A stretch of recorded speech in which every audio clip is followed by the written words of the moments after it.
चीन की रग रग में मक्कारी और चालबाजी बसी हुई है, जिसकी वजह से चीन का अपने अधिकतर पड़ोसी देशों से विवाद चल रहा है। दूसरों की जमीन पर बुरी नजर रखने वाला चीन इन दिनों भूटान और तिब्बत को लेकर चर्चा में है। यहाँ हाल ही में चीन ने सारी सीमाओं को लांघ दिया है। दरअसल चीन की चाल भूटान और तिब्बत के रास्ते भारत की जमीन तक पहुंचने की है। आज हम अपने खास वीडियो में चीन की उसी चाल का खुलासा करने जा रहे हैं। बस आप बने रहिए वीडियो के आखिर तक। चालबाज चीन ने किया भूटान और तिब्बत पर अतिक्रमण। पिछले साल भारत के साथ चीन का विवाद देखने को मिला। उस दौरान गलवान घाटी में भारत और चीन की सेनाओं के बीच हिंसक झड़प हुई थी, जिसमें भारत के 20 जवान शहीद हो गए थे। तो वहीं चीन को भारत के सैनिकों ने गहरा घाव दिया था। इस पूरे विवाद के पीछे चीन की वही चाल शामिल थी, जिसका वक्त वक्त पर चीन प्रदर्शन करता रहा है और उसका कई देशों के साथ विवाद भी चल रहा है। दरअसल चीन भारत की जमीन पर बुरी नजर रखता है, लेकिन 11 महीने बाद चीन ने अपने पैर पीछे खींच लिए थे। लेकिन चीन लंबे वक्त से अपनी विस्तारवादी नीति को अलग अलग तरीके से अंजाम देने में जुटा हुआ है। इसके लिए चीन ने भूटान के रास्ते तिब्बत होते हुए भारत की जमीन पर कब्जा करने का प्लान तैयार किया है, जिस पर वो लगातार आगे बढ़ रहा है। चीन के प्लान का खुलासा सबसे पहले 2015 में हुआ था। दरअसल चीन ने अक्टूबर 2015 में ऐलान किया था कि चीन ऑटोनोमस रीजन यानी TAR में ग्यालफूग नाम का गांव बसाया गया है, जिसके बाद अप्रैल 2020 में TAR के कम्युनिस्ट पार्टी के सेक्रेटरी वू यिंगजी 2 पास पार करके नए गांव पहुंचे। इसके बारे में स्थानीय मीडिया में चर्चा हुई, लेकिन चीन के बाहर खबर नहीं हुई। तिब्बत में चीन ने कई गांव बनाए, लेकिन ग्यालाफूग दरअसल भूटान में है। वू और कई अधिकारी इंटरनेशनल बॉर्डर पार करके गए थे। जिस तरह दक्षिण चीन सागर में वो उकसावे की कार्रवाई करता है, वहीं चीन हिमालय में कर रहा है। इससे वो अपने पड़ोसियों के साथ रिश्ते खतरे में डाल रहा है। भूटान और तिब्बत पर चीन की बुरी नजर। चीन की नजर अपने पड़ोसी देशों पर लंबे वक्त से है, जिसमें वो सबसे कमजोर देशों पर ताकत के दम पर कब्जा करने का ख्वाब देखता रहा है और एक हद तक कामयाब भी होता रहा है। इन देशों की फहरिस्त में भूटान और तिब्बत भी शामिल है, जहां वक्त वक्त पर चीन अपनी तानाशाही और विस्तारवादी नीति को धरातल पर उतारता रहा है। अंतर्राष्ट्रीय स्तर पर कई बार चीन की इस विस्तारवादी नीति की आलोचना भी हुई है, लेकिन बेफिक्र हो चीन अपनी इस नीति को बढ़ाता रहा। 1980 से चीन ने 232 स्क्वायर मील इलाके में दावा कर रखा है। इसे अंतर्राष्ट्रीय तौर पर भूटान के लुनसे जिले का हिस्सा समझा जाता है। चीनी अधिकारी दुनिया से छिपकर यहाँ जश्न मनाने आते हैं। यही नहीं, सत्ता में आने के बाद से चीनी राष्ट्रपति शी जिनपिंग ने भूटान और तिब्बत की जमीन पर कब्जे के प्लान को तेजी से आगे बढ़ाया, जिसके तहत साल 2017 से चीनी राष्ट्रपति शी जिनपिंग तिब्बत के सीमा क्षेत्र पर निर्माण कार्य करा रहे हैं। इसे भारत के साथ हिमालय में तनाव का नतीजा माना जाता है। दरअसल फॉरेन पॉलिसी में छपी एक रिपोर्ट में चीन के शातिराना चाल का खुलासा हुआ है, जिसके मुताबिक चीन का मकसद भूटान के इस इलाके पर कब्जा करना नहीं है। अगर ऐसा होता तो चीन कब का कब्जा कर चुका होता।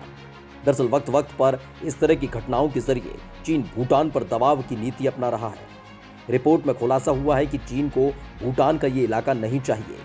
वो सिर्फ भूटान पर दबाव बनाना चाहता है, ताकि भारत का सामना करने के लिए उसे कहीं और जमीन चाहिए हो तो वो मिल सके। इसके साथ ही ग्यालफूग के अलावा 2 और गांवों पर चीन की नजर है, जिनमें से एक में निर्माण कार्य अभी चल रहा है। यहाँ 66 मील की नई सड़कें, एक छोटा हाइड्रो पावर स्टेशन, 2 CCP प्रशासनिक केंद्र, एक संपर्क बेस, एक आपदा राहत कारखाना, 5 सैन्य police outpost, signal tower, satellite receiving station, सैन्य बेस, सिक्योरिटी साइट आउटपोस्ट चीन ने बना लिए हैं। चीन इसे TAR का क्षेत्र बताता है, लेकिन ये उत्तरी भूटान में आते हैं। भूटान और तिब्बत तो है बहाना, भारत है चीन का असली निशाना। दरअसल भूटान और तिब्बत पर लगातार चीन दबाव नीति अपना रहा है, जिसके जरिए वक्त पड़ने पर उसका इस्तेमाल भारत के खिलाफ चीन कर सके और भूटान और तिब्बत चीन की शातिराना चाल में उसका साथ देते रहे। दरअसल भारत और चीन का विवाद 1962 से चल रहा है, जब पहली दफा चीन ने धोखा देते हुए भारत पर हमला किया था। भारत के साथ सड़क निर्माण और फॉरवर्ड पेट्रोलिंग को लेकर चीन ने 1962 का युद्ध कर डाला था, जिसके बाद समय समय पर चीन अपना शातिराना रंग दिखाता रहा।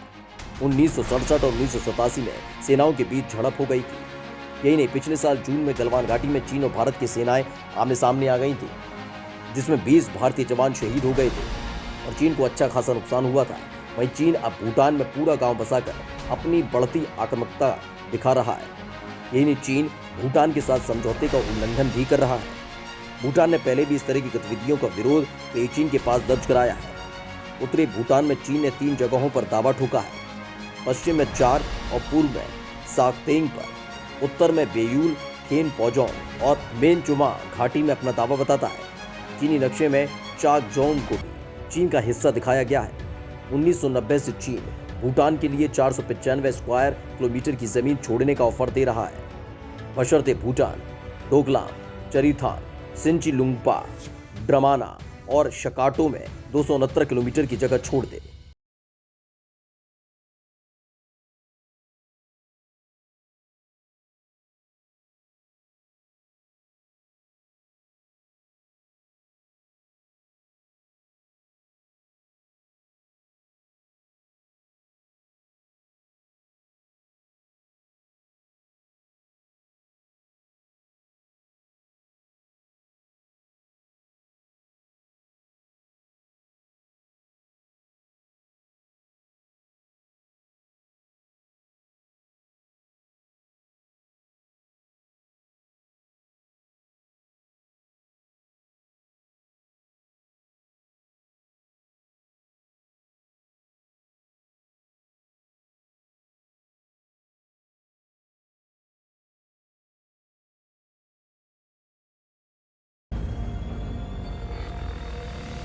चीन बांग्लादेश को दे रहा था गीदड़ भभकी।